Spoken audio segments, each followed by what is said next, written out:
বাইতুল্লাহ জিয়ারতের সুযোগও আমি পেয়েছি আমার এই ছোট্ট ক্ষুদ্র জীবনে। আমাদের বাংলাদেশের জন্য সৌদি আরব কোনো আদর্শ নয়, মডেল নয়।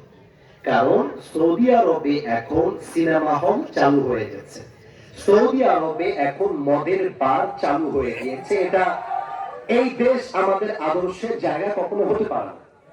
কিন্তু গেট দ্য পয়েন্ট, মূল কথা বুঝবেন, মদিনাতে সৌদি আরবিয়াতে আল্লাহর কোরআনের কিছু আইন পাশ করা আছে। যেমন একটা আইন আছে, কেউ যদি চুরি করে এটা পড়ার আইন। আমি যখন প্রথমবারের জন্য মদিনায় গেলাম উমরাহ এর উদ্দেশ্যে, আমার এখনো মনে আছে ফ্লাইট যখন মদিনাতে ল্যান্ড করলো রাত বাজে 1 থেকে ম্যাক্সিমাম 2টা। সিরাজগঞ্জের ভাইরা কি বলবো, আমার মনের আবেগের কথা। নবীর দেশে যখন আমার ফ্লাইটটা ল্যান্ড করছিল, আমার মনে হচ্ছিল আমার গায়ে জান্নাতের বাতাস লাগা শুরু হয়ে গেছে। আমার নবী আছে তো এই শহরে, আমার নবী তো এই শহরে শুয়ে আছে। রাত যখন 2টা বাজে হোটেলে আমরা ইন করলাম, চেকিং করলাম। আমাদেরকে বলা হলো যে খবরদার আপনারা কখনো ভুলেও আপনাদের যে লিডার আছে, নেতা আছে, তার পারমিশন ছাড়া, তাকে ছাড়া এই হোটেল থেকে বাইরে বের হবেন না। কিন্তু নবীজির শহরে এসেছি, নবীকে এক নজর দেখে সালাম দিয়ে আসবো তার রওজার সামনে গিয়ে, আমার মন মানছে না। যখন সবাই তাদের রুমে ঢুকে গেছে, রাত বাজে 2:30, আমি নিজেই একাই বের হয়ে গেছি হোটেল থেকে। এটা ওই সময় নিয়মের বাইরে, totally out of rules and regulations. তাই ভাবলাম যে যেহেতু আমি মাদ্রাসায় পড়াশোনা করেছি, আমি বাংলাও পারি, আরবিও পারি, ইংরেজিও পারি, উর্দুও পারি, ফার্সিও একটু একটু পারি, যেহেতু মাদ্রাসায় পড়াশোনা আমি করেছি। তো আমি জিজ্ঞেস করতে করতে করতে করতে সোজা গিয়ে নবীজির রওজার সামনে দাঁড়ায় গেলাম। আমার মনে হলো আমার জীবনের সব কষ্ট এক নিমিষে জীবন থেকে হারাই গেছে। আমি একটা দোয়া করে দিই সবাইকে নিয়ে, আপনাদের সবাই কি নবীজির রওজা দেখতে মনে চায় না? একবার কি নবীজির রওজার সামনে গিয়ে সালাম পেশ করতে মনে চায় না সবার? আল্লাহ, তুমি আমার সমস্ত যুবককে, মুরব্বীকে, মা বোনকে নবীর রওজার সামনে একবার হলেও সালাম দেওয়ার তৌফিক দিও, পড়া আমি। মনে বড় আশা ছিল যাব মদিনা, একটা গান গান না সবাই মিলে। মনে বড় যাব মদিনায়, সালাম আমি করব গিয়ে, সালাম আমি করব গিয়ে নবীর রওজায়। মনে বড় আশা ছিল। এই কয়েকটা গায়ে, বাদ বাকি কারো গাইতে মনে চায় না? চান না? একটা একটা একটা গান, একটা একটা লাইন। মনে বড় যাব মদিনায়, ঠিক না বলে? আরব সাগর পাড়ি দেব, নাই কো আমার তরি, পাখি নই যে উড়ে যাব ডানাতে ভর করি, ঠিক না বলো? আশায় আছে সম্ভব নাই, আশায় আছে সম্ভব নাই, কি করি উপায়। মনে বড় আশা ছিল যাব মদিনায়। গান না সবাই মিলে একটা লাইন। মনে বড়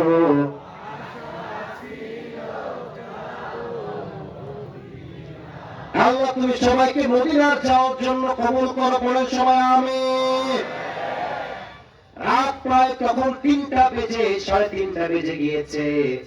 আমার চোখে প্রচন্ড ঘুম লাগা শুরু হয়ে গেছে। বাচ্চারা বাচ্চা গেলে যাবে, not a big deal, but তোমরা একটু লাফালাফি করছো কেন? চুপচাপ বসে থাকো। আমি ভাবলাম আমি আজকে হোটেলে ঘুমাবো না, আমি সোজা নবীজির রওজার সামনে ঘুমিয়ে যাব, এটা আমার নিয়ত হলো। আমি আমার পকেটে পাসপোর্ট ছিল, প্রায় 2 থেকে 3টা ফোন ছিল এবং সৌদি আরবের রিয়াল অনুযায়ী কয়েকশো রিয়াল আমার পকেটে ছিল। তো আমি সবকিছুকে আমার বুকের সামনে রেখে ঘুমিয়ে গেলাম। প্রায় 2 থেকে 2.5 ঘন্টা ঘুমিয়েছি। যখন আজান দিয়েছে ফজরের, তখন আমার ঘুম ভেঙেছে। আমি ঘুম থেকে উঠে দেখছি যেভাবে যা রেখে ঘুমিয়েছিলাম সব কিছু সেভাবেই আমার বুকের সামনে রাখা আছে। আর বাংলাদেশের সিরাজগঞ্জে কোন রেলওয়ে স্টেশনে আপনি যদি ব্যাগ রেখে ঘুমান, ব্যাগ থাকা তো দূরের কথা, ঘুম থেকে উঠে দেখবেন আপনার আন্ডার প্যান্টও খুঁজে পাওয়া যাচ্ছে না। এটা আমাদের বাংলাদেশ। আচ্ছা, তোমরা একটা কথা আমার কও তো, যুবকদের বিয়েটা সহজ হোক, আমরা সবাই চাই নাকি চাই না? কি ব্যাপার, গায়ের জোর বেড়ে গেল কেন সবার? আচ্ছা, আর একবার, বিয়েটা সহজ হোক আমরা চাই কি চাই না? পার্লামেন্টে আইন পাস করা আছে যে 18 বছরের আগে কোন মেয়ে যদি বিয়ে করে এটাকে বাল্য বিবাহ হিসেবে ধরা হবে এবং সেই মেয়ের জামাইকে জেলখানায় ভরে দেওয়া হবে। এটা পার্লামেন্টে এবং আইনে পাস করা আছে। এখন আমার প্রশ্ন বেলকুচির মুরব্বী এবং যুবক সবার কাছে, 18 বছরের আগে কোন মেয়ে বিয়ে করলে যদি অন্যায় হয়ে যায়, তাহলে 17 বছরের যেই মেয়েটা পার্কে গিয়ে টিকটকে নেচে বেড়ায়, তার বিচারটা কি হবে ওটা আমি জানতে চাই। 18 বছর আগে যদি বিয়ে করা না যায়, 17 বছরের যেই মেয়েটা রাস্তাঘাটে বয়ফ্রেন্ডের সঙ্গে বাদাম খায় আর প্রেম করে, তার বিচারটা কি হবে এটা আসিফ হুজুর যুবকরা জানতে চায়। 18 বছরের আগে বিয়ে করলে অন্যায় হয়ে যায় হালাল ভাবে, কিন্তু প্রেম করলে অন্যায় হয় না, টিকটকে নাচলে অন্যায় হয় না। এটাই প্রমাণ করছে বাংলাদেশের পার্লামেন্ট চলছে আল্লাহর কোরআন দিয়ে নয়, পার্লামেন্ট চলছে আমেরিকা তথা পশ্চিমা সভ্যতা দিয়ে। সিরাজগঞ্জের ভাইরা, পার্লামেন্টে কোরআন নিয়ে যান, যুবকদের বিয়েটা সহজ হয়ে যাবে, তাই না যুবক ভাইরা?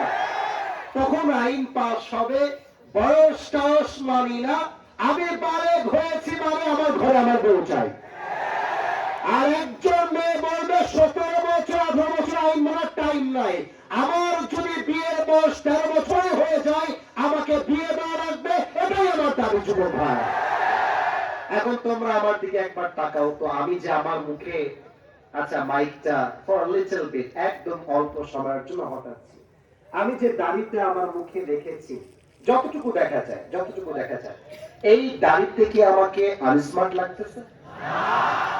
দুই একজন মুরব্বী আছেন, তারাও জবাব দিবেন, যুবকরা তো বলবে আমাকে দাড়িতে কি অসুন্দর লাগতেছে, খ্যাত লাগতেছে? অনেক মেয়ে আছে দেখবা দাড়ি দেখলে গায়ের মধ্যে জ্বালা পোড়া চুলকানি শুরু হয়ে যায়। আব্বা বলছে, মা তুমি কি দাড়িওয়ালা দিনদার বিয়ে করো? অথচ আজকালকার মেয়েদের দাড়িওয়ালা পছন্দ না হলেও কি হবে, গাঞ্জাখোর আবার ঠিকই পছন্দ হয়। এবং আমি আমার ওয়াজে সিরাজগঞ্জেই বলেছিলাম, যে মেয়েদের দাড়িওয়ালা পছন্দ হয় না এদের জন্য বিডিএস এর হিজড়া ছাড়া সেকেন্ড কোন অপশন। আর যে মেয়েদের দাড়িওয়ালা পছন্দ নয় সে তো আমার বাড়ির বউ হওয়ার যোগ্যতাই রাখে না। আর যে মেয়ে দাড়িওয়ালা পছন্দ সেই তো আমার বাড়ির বউ হওয়ার যোগ্যতা রাখে। এবং আমি কি বলবো, দুঃখের কথা, আজকালকার বোরকা পড়লেই দিনদার হওয়া যায় না, দাড়ি টুপি রাখলে যেমন হুজুর হওয়া যায় না, বোরকা পড়লেই তেমন দিনদার নারী হওয়া যায় না। সিরাজগঞ্জের শহরে যতগুলো মেয়ে প্রেম করে তার 80% মেয়েরা বোরকাওয়ালিরাই প্রেম করে বেড়ায়। এমন ভাবে বোরকা পরে देखले मुझे হবে यार ये लड़की तो अभी के अभी जन्नत से भाग के दुनिया में आई है माशाअल्लाह।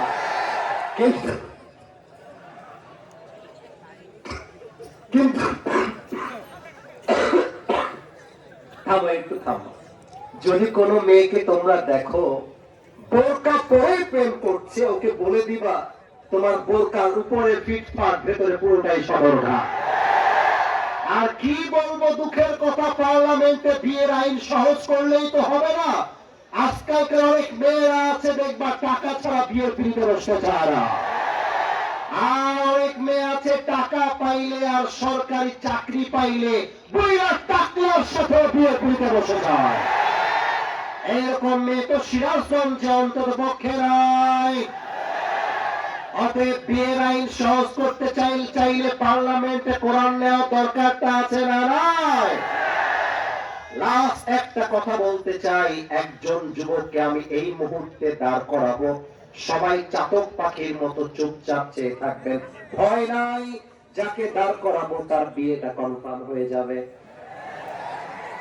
পেছনে হুজুর তুমি দাঁড়াও, তুমি দাঁড়াও, দাঁড়াও, হ্যাঁ তুমি দাঁড়াও, মাশাআল্লাহ, এই ভয় নাই, সবাই তাকবীর দেন, নারে তাকবীর। আচ্ছা, আমি একটা প্রশ্ন করছি মুরব্বী যুবক সবার কাছে, আল্লাহর এই কোরআন ছাড়া কি ইনসাফের বিচার করা সম্ভব হতে পারে? ওয়াইদা হাকামতুম বাইনান নাসি আন তাহকুমু বিল আদল, whenever you judge between people you have to judge with justice। যখন তোমরা বিচার করবা ইনসাফের বিচার করবা।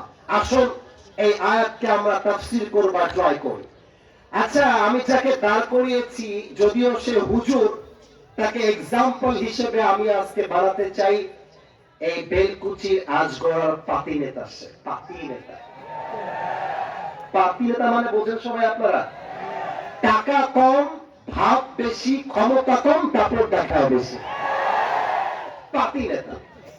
তা আমি যে বলেছি আল্লাহর কোরআন দিয়ে পার্লামেন্ট চলবে, পাতি নেতার গায়ে আগুন লেগে গেছে।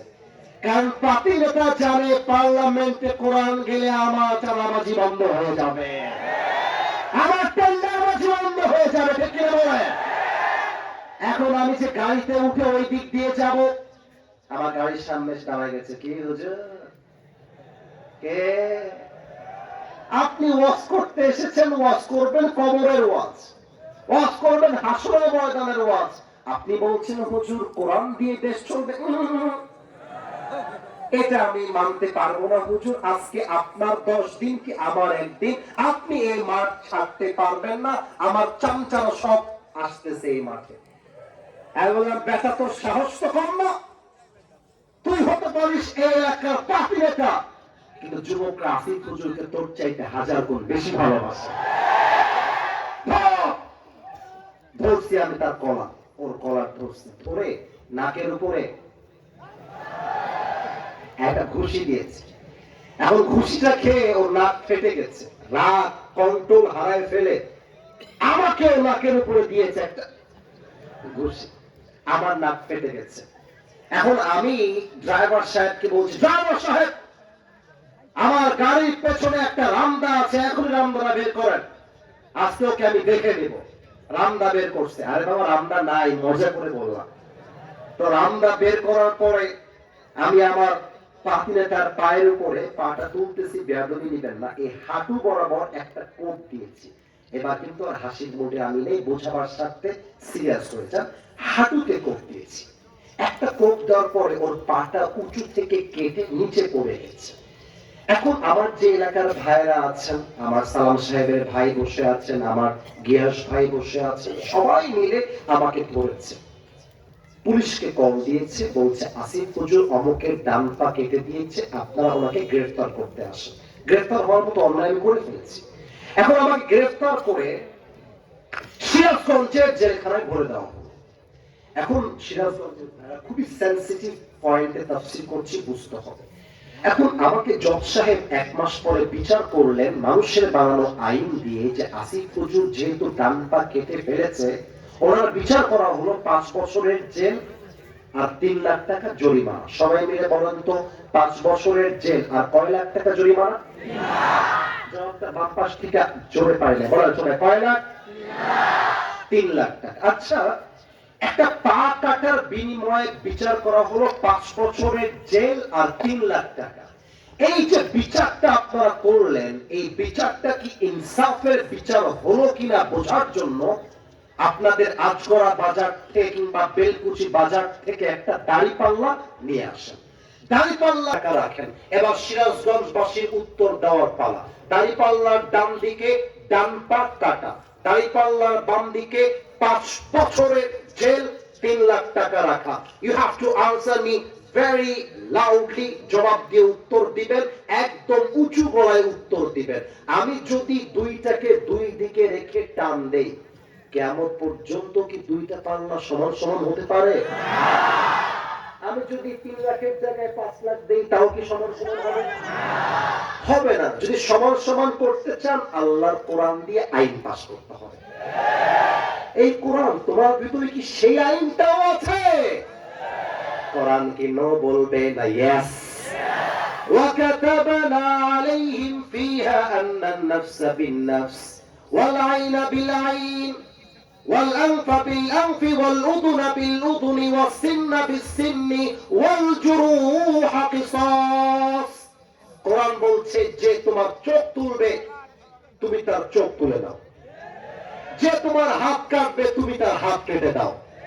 চোখের বদলে চোখ, নাকের বদলে নাক, কানের বদলে কান, হাতের বদলে হাত, পায়ের বদলে পা, জানের বদলে জান।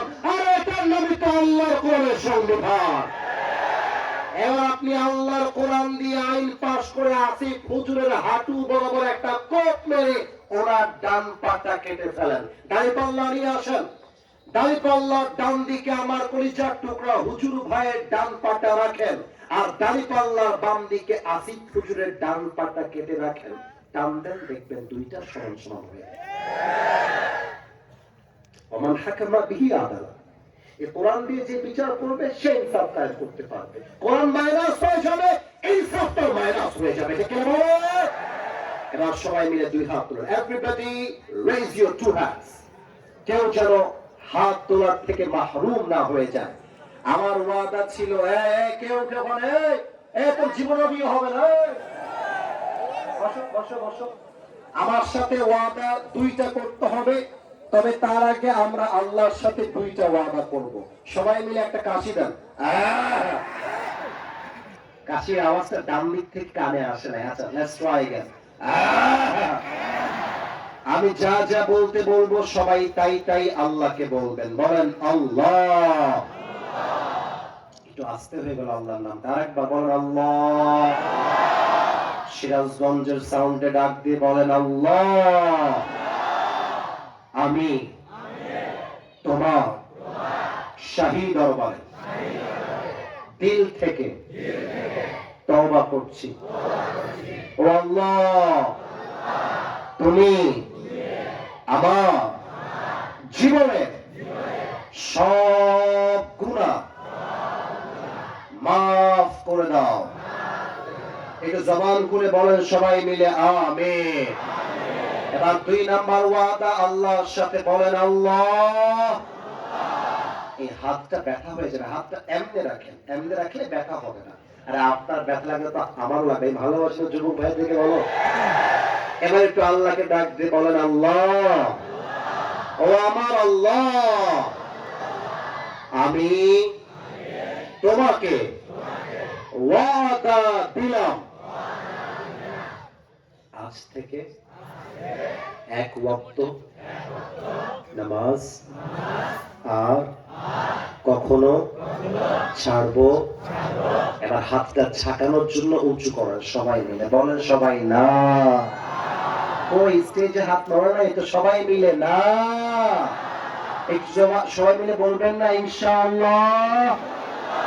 এবার হাতটা নামায় আমাকে ডাক দেন। বলেন আসিফ হুজুর, আমরা সিরাজগঞ্জের বেলকুচির সন্তান, আজগড়ার সন্তান, আপনাকে ওয়াদা দিলাম, আজ দোয়া না করে আমরা কেউ উঠে যাব। এবার একটু মাথাটা ঝাঁকিয়ে বলেন না। একটু আওয়াজ দিয়ে বলেন সবাই ইনশাআল্লাহ। আমাকে গিয়াস ভাই বলছে আরেকটু বাড়ান। আমার কথা হচ্ছে টাইম ছিল 9টা পর্যন্ত, অলরেডি বাজে 9টা 10। কিন্তু ওয়াদা কেন করাইছি আমি বলে দেই। আমি যখন মাহফিল থেকে নেমে যাই, বেশিরভাগ মাহফিলে যুবকরা এমন ভাবে আমাকে ধাক্কা দেয় এই সেলফির জন্য। সিরাজগঞ্জের মাহফিলে ধাক্কা খেয়ে মাটিতে শুয়ে গেছি, শুয়ে থেকে সেলফি তুলতেছে।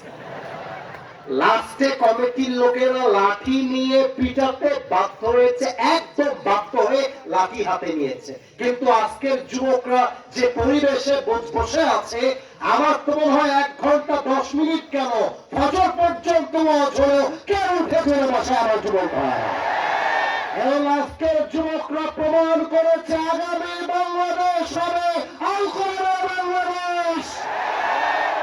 আল্লামা দেলোয়ার হোসেন সাইদি হুজুর বলে গিয়েছিলেন, যারা ক্ষমতায় যাওয়ার পরে মনে করো আমার ক্ষমতার চাকা কখনো ঘুরবে না, মাথায় রাখবা গাড়ির চাকা ঘোরে বলেই তো গাড়ি চলে। অতএব যাদের ক্ষমতার চাকা উপরে আছে বলে আজকে আলেমদেরকে ধরছো, জেলখানায় বন্দী করছো, জুলুম করছো, মাথায় রাখবা সময় আসবে এমন ইন্দুরের গর্ত তোমরা পড়াবার জন্য তোমরা কোথাও।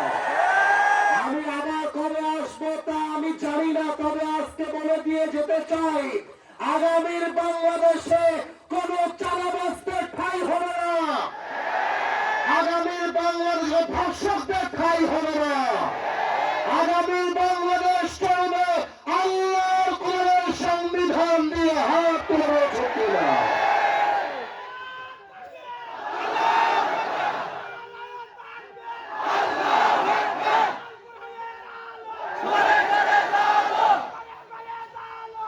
আচ্ছা আচ্ছা, আমি তাকবীর দিব, নতুন ভাবে দেওয়া যাবে, সমাবেশ দেওয়া যাবে।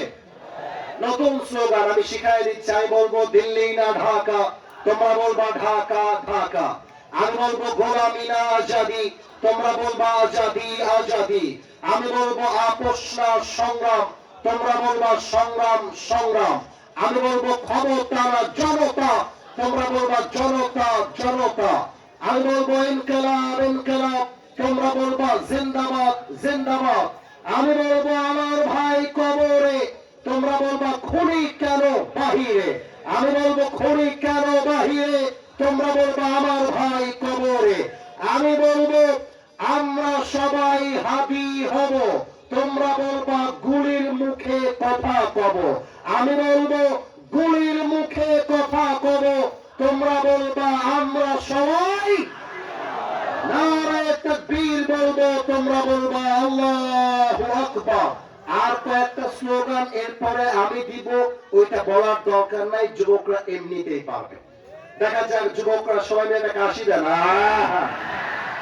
1 থেকে 3 গুনছি, গলাটা একদম স্থির করে ফেলেন। 1 2 3 নারায়ে তাকবীর।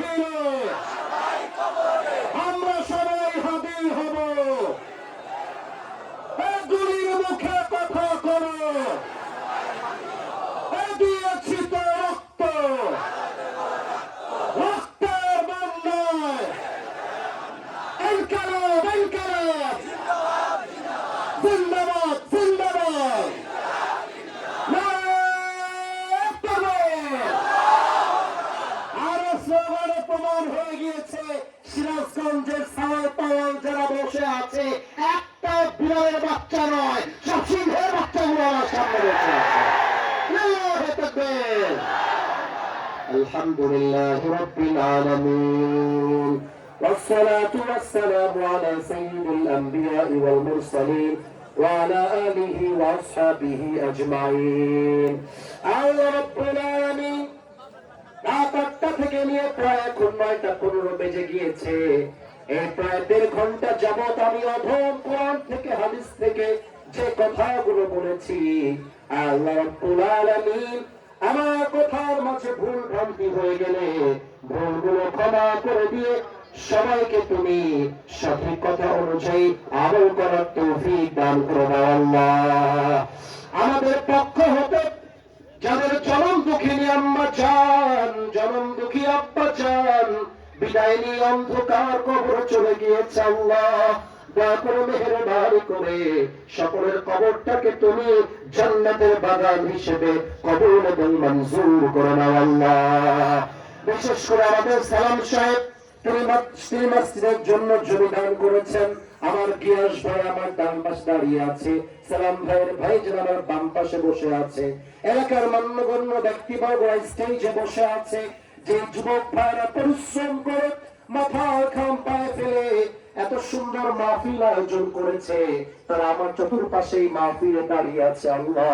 আমার কলিজার টুকরা মুরব্বী আব্বা চান, আমার যুবক ভাইরা মায়েরা বোনেরা যারা আজ তোমার শাহী দরবারে একসাথে আমরা হাত তুলেছি, আল্লাহ রাব্বুল আলামিন আজ যেমন কবুল করেছো জান্নাতুল ফেরদাউসে তুমি সবাইকে একসাথে মেহমান হিসেবে কবুল এবং মঞ্জুর করে নিও আল্লাহ। আল্লাহ রাব্বুল আলামিন যদি মাহফিলটা ভিন্ন কোনো সময় হতো, আজকে হয়তো বা মন খুলে প্রাণ খুলে আমরা আরো ওয়াজ করতাম।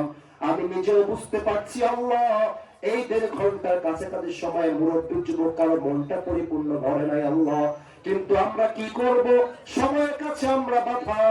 আল্লাহ রাব্বুল আলামিন তোমার শাহী দরবারে একটাই আমাদের চাওয়া, আজকে আমার যে মুরব্বী আব্বা জান, আমার কলিজার টুকরা যুবকরা মাহফিলটাকে বাস্তবায়ন করবার জন্য মসজিদের উন্নয়ন প্রকল্পে যারা দান করেছে আল্লাহ, সকলের দানকে তুমি তোমার সন্তুষ্টির ওয়াসিলা হিসেবে কবুল এবং মঞ্জুর করে নাও আল্লাহ। আল্লাহ রাব্বুল আলামিন বিশেষ করে আমার কলিজার টুকরা যুবক ভাইরা যারা হাত তুলেছে, অনেক যুবক মাদক আসক্ত হয়ে গিয়েছে, অনেক যুবক নারীর নেশায় আসক্ত হয়ে গিয়েছে। আল্লাহ রাব্বুল আলামিন হাজারো যুবক আজকে হালাল ভাবে সহজ ভাবে বিয়ে করে তোমার পথে ফিরে আসতে চায় আল্লাহ, দয়া করে মেহেরবানি করে আমার কলিজার টুকরা যে যুবক ভাইরা হালাল ভাবে বিয়ে করতে গিয়ে বাধাগ্রস্ত হচ্ছে, প্রত্যেকটা যুবকের জন্য তুমি বিয়ের রাস্তাটাকে সহজ করে দাও আল্লাহ। প্রত্যেকটা যুবককে তুমি পর্নোগ্রাফি নেশার থেকে মুক্তি দান করে দাও আল্লাহ। আমার গিয়াস ভাই সহ আমার কমিটির ভাইয়ের আমার বাম দিকে পেছন দিকে দাঁড়ায় আছে আল্লাহ, তাদের শ্রম ছাড়া আজকের মাহফিলটা বাস্তবায়ন করা সম্ভব হতো না আল্লাহ। কিয়ামত পর্যন্ত তুমি এই মাহফিলটাকে কবুল এবং মঞ্জুর করে নাও আল্লাহ। আমাদের জীবনে যদি কোনো আমলে পছন্দ না হয় আল্লাহ, এই প্রায় দীর্ঘ 1.5 ঘন্টার কাছাকাছি আমরা যে ওয়াজ শুনলাম আল্লাহ, আল্লাহ ইখলাসের সাথে আমরা শুনেছি, ইখলাসের সাথেই আমরা আলোচনা করেছি আল্লাহ। আজকে এই মাহফিলটাকে তুমি আমাদের নাজাতের ওয়াসিলা হিসেবে কবুল এবং মঞ্জুর করে নাও আল্লাহ। এই মসজিদের অনেক কাজ বাকি আছে আল্লাহ, সমস্ত কাজের যে অভাব আছে আল্লাহ, সমস্ত অভাবকে তুমি তোমার গায়েবী খাজানা থেকে দূর করে দাও আল্লাহ। এবং এলাকার ভাইয়েরা যেন সহযোগিতার হাত বাড়াতে পারে আল্লাহ। এলাকার প্রত্যেকটা মুরব্বী যুবক ব্যবসায়ীকে তুমি সেই তৌফিক দান করে দাও আল্লাহ। আমার মায়েরা বোনেরা যারা হাত তুলেছে, কলিজার টুকরা প্রত্যেকটা মা বোনকে তুমি খাদিজা রাদিয়াল্লাহু তাআলা আনহার চরিত্রে চরিত্রবান হিসেবে কবুল এবং মঞ্জুর করে দাও আল্লাহ। আল্লাহ রাব্বুল আলামিন সর্বশেষ একটা দোয়া করে তোমার শাহী দরবার থেকে বিদায় নেব আল্লাহ। আমরা যারা বসে আছি, আমরা সর্বপ্রথম তোমার দরবারে হাত তুলে তওবা করেছিলাম, ওয়াদা করেছিলাম আল্লাহ, আমরা জীবনে যত পাপ করেছি, আমার পাপের খবর আমার বউ জানলে আমাকে স্বামী বলে পরিচয় দিত না, বাপ জানলে আমাকে সন্তান বলে পরিচয় দিত না, ভাই জানলে আমাকে ভাই বলে পরিচয় দিত না, এলাকার মানুষ জানলে আমাকে এলাকায় থাকতে দিত না। আল্লাহ রাব্বুল আলামিন এত গুনাহের পরে, এত অন্যায়ের পরে তুমি আমার চোখটাকে অন্ধ করে দাও নাই, পাটাকে লুলা করে দাও নাই, আমার রিজিক বন্ধ করে দাও নাই, আমার বাতাস বন্ধ করে দাও নাই। এখনো আমি আর তোমার জমিনে সুস্থভাবে হাঁটতেছি, চলতেছি, খাইতেছি, ঘুমাইতেছি আল্লাহ। দয়া করে মেহেরবানি করে আমরা তোমার শাহী দরবারে দুহাত তুলে তওবা করছি আমরা যে অন্যায় যে পাপ করেছি আমাদের সকলের পাপকে তুমি তোমার গফফার নামের ওসিলায় পরিপূর্ণ রূপে maaf করে দাও আল্লাহ। রব্বানা যালামনা আনফুসানা ওয়া ইল্লাম তাগফির লানা ওয়া তারহামনা লানাকুনান্না মিনাল খাসিরিন।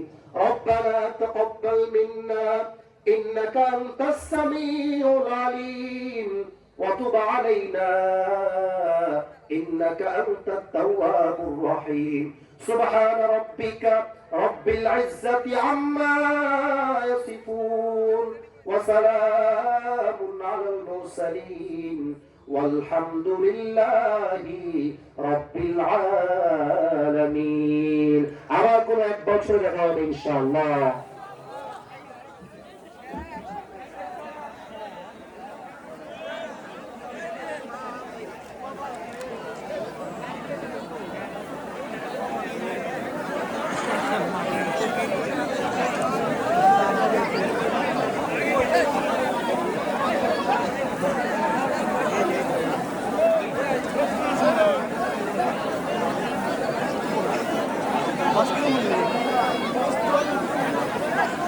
সময় তো দিল না।